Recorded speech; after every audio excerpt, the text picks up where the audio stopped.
sabarka iyo dulqaadka nabi ayuub calayhi salaam ilaahay wuxuu ku ibtileeyay inay caruurtiisu dhan ka dhinteen, xaaskiisa kaliya u soo hartay.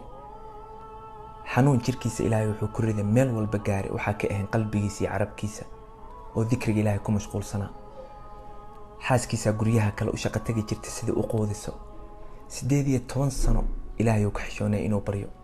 markuu ilaahay baryana wuxuu yidhi rabbi annii massaniya dhurru wa anta arxamu raaximiin. isla markii ilaahay wuxuu ugu jawaabay fakashafnaa maa bihi min dhurrin urkud birijlika haadaa muqtasalun baaridun wa sharaab. lugtaada inta ku dhufo biya uga soo baxay, uu cabay, uu ku caafimaaday. ehelkiisa iyo caruurtiisa ilaahay uu laba jibaaray, maalkiisa ilaahay uu laba jibaaray, quraankiisana ilaahay uu ku amaanay innaa wajadnaahu saabiran nicma alcabdu innahu awaab. sabarka nabi ayuub calayhi salaam waxaa ka baranno